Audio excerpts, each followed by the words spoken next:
Ladies and gentlemen, boys and girls, it is your host, Malik Washington, back at it again with another episode of Breaking Mental Barriers 2026. This is the first podcast episode of the year, actually. But I don't know if you can really call this an episode because I really don't have too much to say, at least for this particular episode.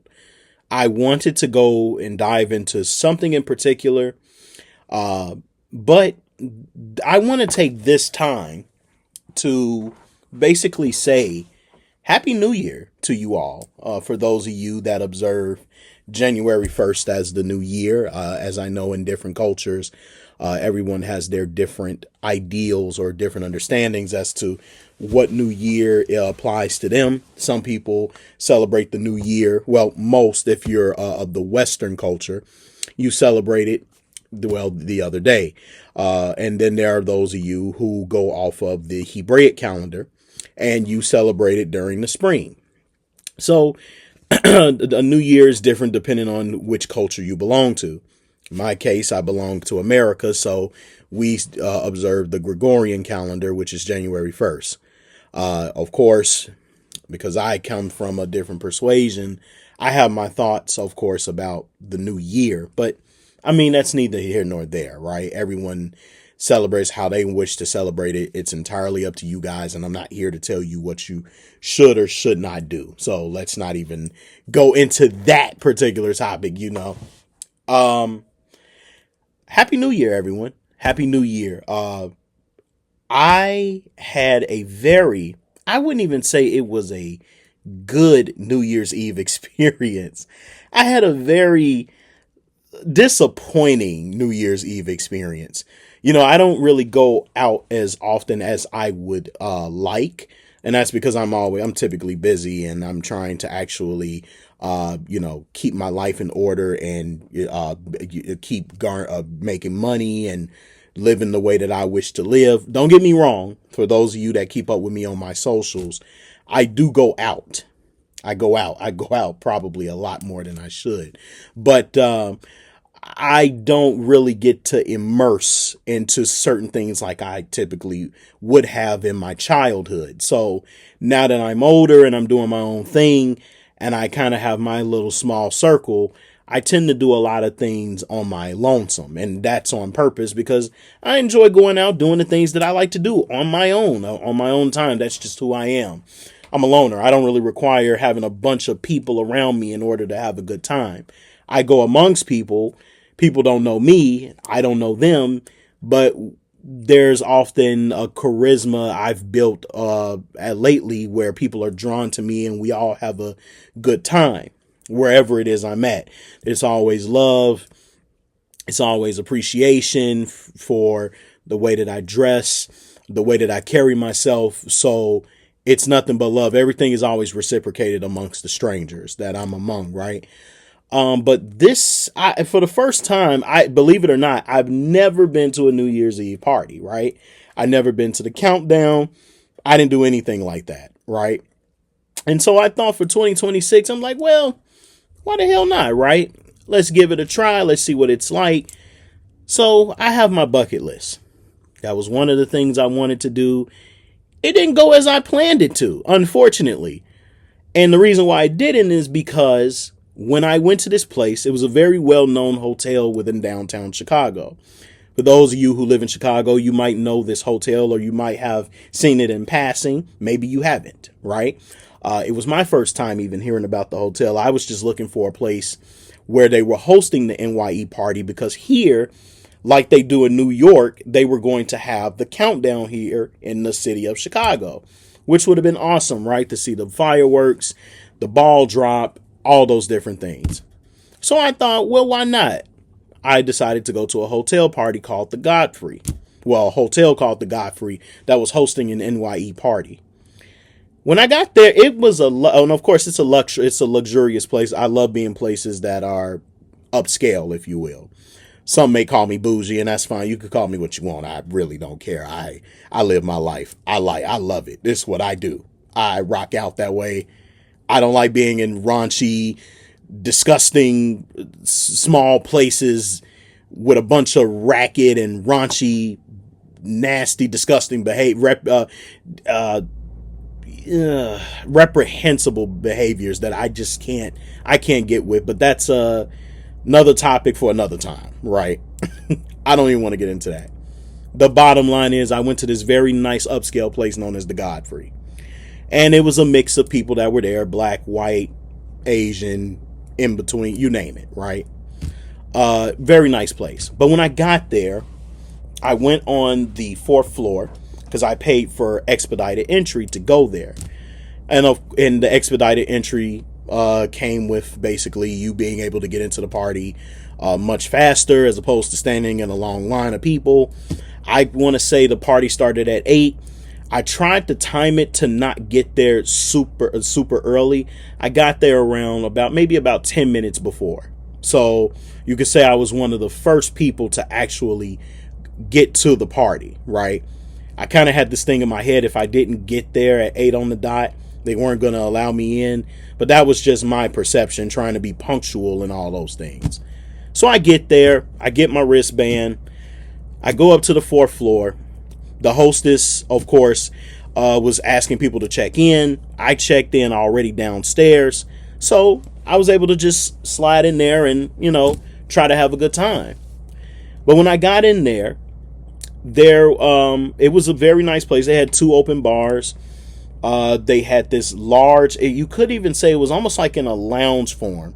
I have a video of it on my phone. I might even integrate it into this video so you guys can kind of get an outlook of what I'm talking about. But there was a bar like right in the far left end corner of that lounge. And then you had another, when you're going into the next room, there's another open bar right there. But what I noticed is that within that lounge and also within another room, both rooms had tables that were already reserved from all the people who had paid for reservations.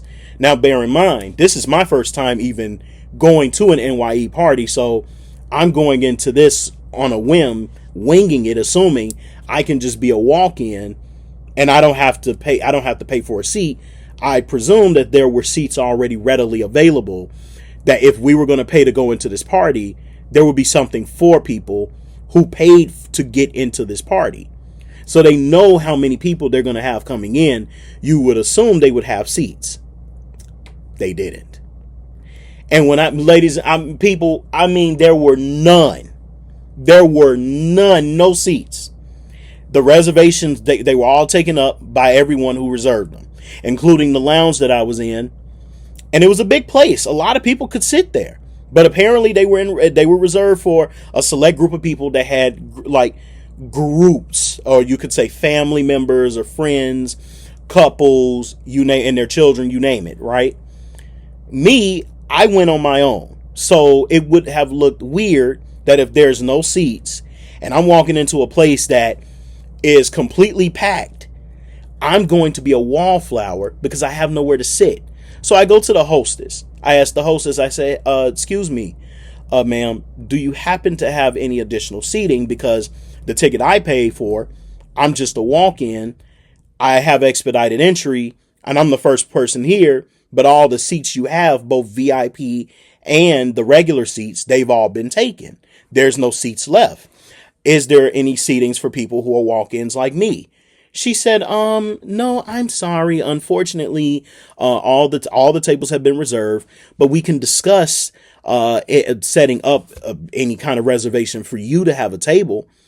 And I was thinking to myself, I'm like, you know what? Actually, no, I'm not going to do that because the walk-in, because again, if you do these things last minute, they charge you an arm and a leg.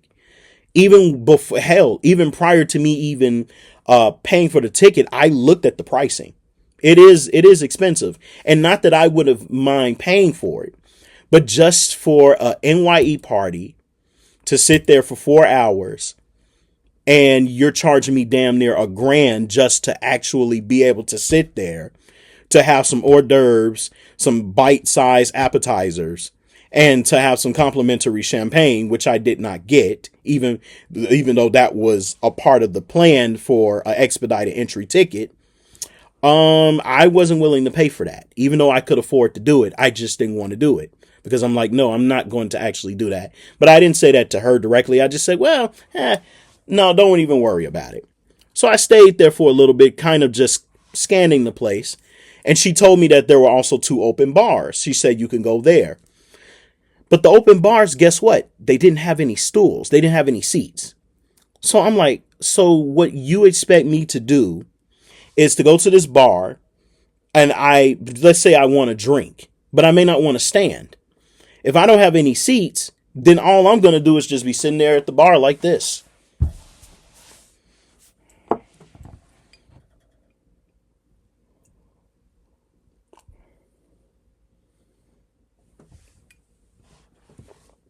While standing, I was going to be sitting at the bar, literally just looking at everybody.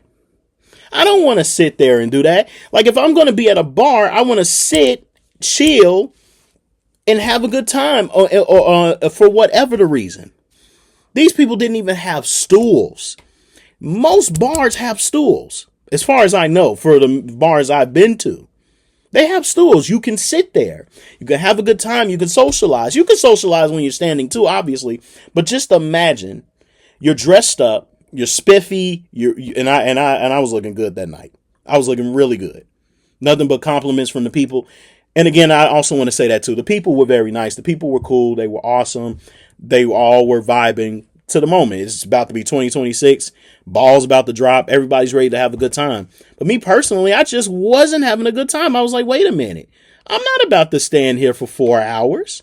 That's not going to happen. Because here's the problem. Literally, you're walking into this place. You have nowhere to sit. So now you're a wallflower. I don't want to go to a party to be a wallflower. I want to go to a party and have a good time, be sociable, and at least feel like within within a reasonable framework, I'm by myself.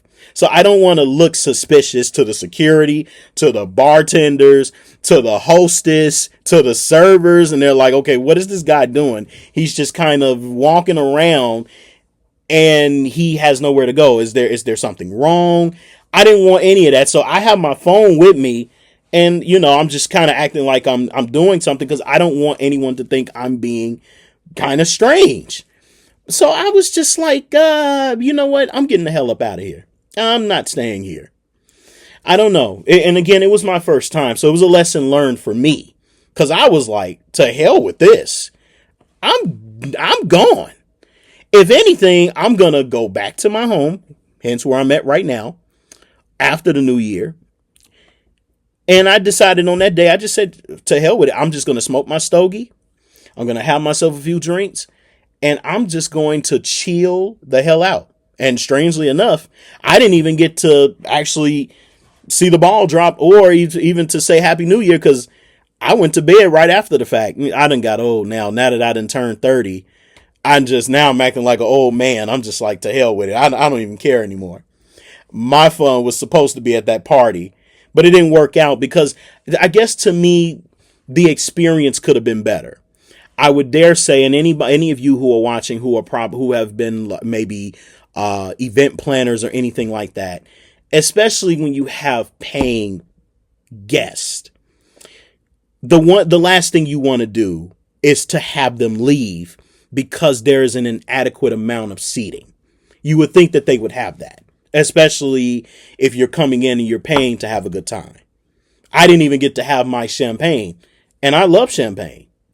But I didn't even stay for that. That's how pissed I was. Because I was like, well, if I don't have a seat, I'm not willing to stand for 4 hours and look like a fool in front of everybody. And people are looking like this dude is kind of stiff. And I'm not stiff at all. Because if I want to ball, I'm going to ball. But I'm not balling standing up. It's just not happening. 4 hours is not going to work for me standing up. So, nonetheless, that was my experience with this NYE situation. Have you all had similar experiences, or maybe you were already prepared for the situation? Perhaps you were. For me, it was my first time, and it's a lesson learned. So going forward, I now know what to do, right? I'm going to make sure if I'm going to have an experience, I'm going to pay for that experience. But it won't be at the Godfrey. And honestly, that was not good in my humble opinion. I might even actually give them a remark for that one. and let it be known that I didn't appreciate that whatsoever. I should not have had to leave because they couldn't provide an adequate amount of seating. Even though respectfully, they did have other options for people to reserve tables. I didn't think you needed to reserve a table. I figured there'd be plenty of seating if you had an X amount of guests that were coming to that place. But it all stands to reason. Plan ahead of time. Make sure that you get your spot so that you don't get left out. And that was the bottom line to that. And I'm cool with that. I'm cool with those standards.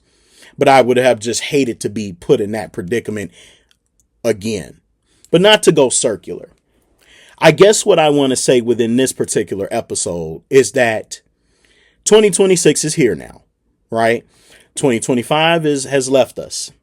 Many of us have had a good 2025. Some of us not so much. Many of us have lost our jobs. Many of us may have had relatives that passed on.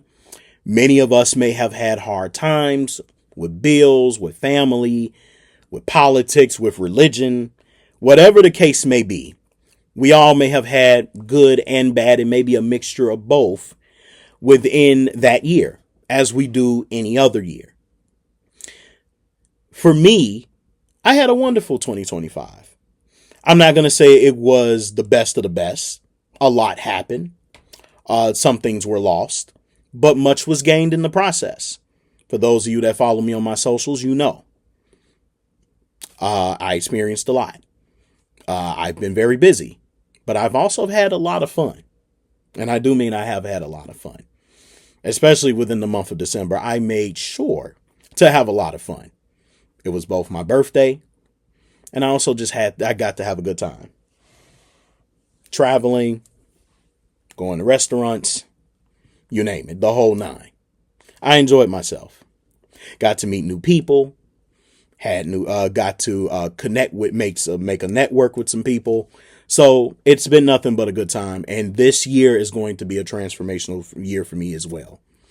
I said that I set out in the beginning when the bad was happening. I said that I am just going to cut the people off in my life who are not necessarily needed and to focus on myself. And that's exactly what I did. I didn't know where I was going to go. I didn't know how things were going to be. But nonetheless, I made sure to prep myself. I utilized the AI tools to kind of help me navigate certain ideas and plans I had and set them into motion and how to do it. And it worked out a lot. Now I'm where I'm at today. And I couldn't be any more joyful and grateful for where I'm currently at. But I'm hungry for more. I want more. I desire more. And I'm going to continue working hard to achieve and attain more. That's just who I am as an individual. And what I want to say to you all, you're probably wondering, well, what's the point of this video? I want to tell you all, ladies and gentlemen, for every year that comes along, and it doesn't matter if it's 2026, 2027, and going into 2028 and beyond, prepare for any and everything that comes your way. Come what may. Any and everything. Don't wait till it gets to the new year to then say, this is my resolution. And the reason I say that, to those of you who follow through with your actual resolutions, shout out to you. In my experience, resolutions don't always go the way that we plan them to, right? And some people, to me, and this is just my opinion, it's not a fact, resolutions almost feel like the equivalent of swearing. People say these things and they really don't mean it, or they don't have real control over what it is that they want to accomplish or achieve. When people swear, people always say, I put it on my life. I put it on my children's head. I put it on my dead ancestors. I know in the black community, we say it a lot. I put it on the dead homies. I do this and I do that, which for one, you can't put nothing on something that's dead because it's dead. There's nothing the dead can do. You can't put it on your head because, like, even from a scriptural perspective, if you put something on your head, you can't control the hairs that's on your head, right? It's nothing you can do about that. You can't put anything on your life because you have no control over when you live and when you die. You just have control over what you do in the moment. But as far as your life, you don't know what's going to happen with it. So you can't swear on it. We can't swear on things that we cannot control, just as much as we can't promise ourselves resolutions we know we ourselves are not going to actually do or keep. Many of us don't have a lot of discipline. And so when we tell ourselves these things, we say we're going to try. Then a lot of times we find out we're not going to do what we say we're going to do, because the human mind is always seeking convenience. And if the resolutions we have has to do with anything related to trying to better oneself, trying to be more mindful, trying to be more frugal, trying to be more, have the ability to listen or comprehend things a lot better. A lot of times, because we don't really want to do it deep down within our souls, we tell ourselves what we're going to do, but we really don't mean it. So this is what I tell you all for 2026 and beyond, whatever the case may be. Prepare for anything that comes your way, because life is a mixed bag of everything. We can tell ourselves that all day, every day, we're going to have a good time. This is going to be a year of abundance, a year of joy, a year of happiness, a year of this and year of that. What it sounds like to me there is that you have this attitude adjustment about life, that this is how you want your life to be. But we all know that in reality, whether if you believe in God or not, you can't control the vicissitudes or the shifts of where life is going to take you, because it can be up, it can be down. And as I look at it, half of life is things that you can't control. The other half is self-inflicting. Much of it is because if you don't learn your lesson, you're likely to make mistakes, and then you're likely to commit wrongs, because if you're stubborn and you don't make the changes ahead of time, those you could say so-called mistakes are just going to pile on, because that's what you're personally doing. And you're making your life more difficult by compounding more problems than you need to. Whereas if you would have just prepared and been mindful of what you do, you wouldn't have all these different problems. That being said, and that goes for all of us, myself included, if we're not heeding the signs, if we're not paying attention, if we're not doing what we're supposed to do, we're going to continuously have problems. Whether if that's in 2026, 2027, and in 2028. My advice is to you all, if you don't really have a lot of discipline, stop saying what your resolutions are going to be. Take it day by day. Take it step by step. Don't rush it. Take your time. Pay attention to what's around you. If you want to make it happen, then mean what you say and say what you mean and follow through. Otherwise, continue being who you are, if that's what you're going to continue being. But be mindful of the fact that if you're going to do these things and you know that it's going to be consequences behind it, accept those consequences and move forward. Accept the consequences and move forward. And the reason why I say that is ultimately because, ladies and gentlemen, we don't want to be hypocrites to ourselves. We can lie to everyone else, but you can't lie to you. And so the bottom line is, if you really care about, you could say, your integrity, if you will, if you care about your image, if you care about how you present yourself before others, try to be consistent in your actions. It's easy to say what you're going to do. It's hard to do what you say you're going to do. It's hard to execute what you say you're going to do. So all I say is, going forward, and this is kind of a boring episode if you really think about it, but I'm only doing this because it's the new year. I don't want to start off too serious. I don't want to start off too teachy just yet, but I just want to bring in a little bit of hope to say to keep living, keep breathing, and keep trying. Bad doesn't stop because it's in the year 2026. Bills don't stop because it's in the year 2026. Right? You don't stop because it's 2026. This is just another year. You still got plenty of more years to go until the Lord calls you home and it's time to go 6 feet under. And wherever your consciousness goes is where it goes, but that's neither here nor there. So I'll leave it right there. Ladies and gentlemen, my name is Malik Washington, and you are looking at the first episode of the year of Breaking Mental Barriers. The most boring episode of all, but perhaps the most hopeful and perhaps the most intriguing. I got plenty of more topics coming up, so stay in tune. Keep watch for it. I will leave you here.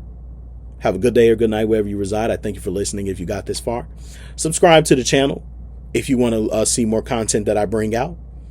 And with this, ladies and gentlemen, I say peace. Have a good one.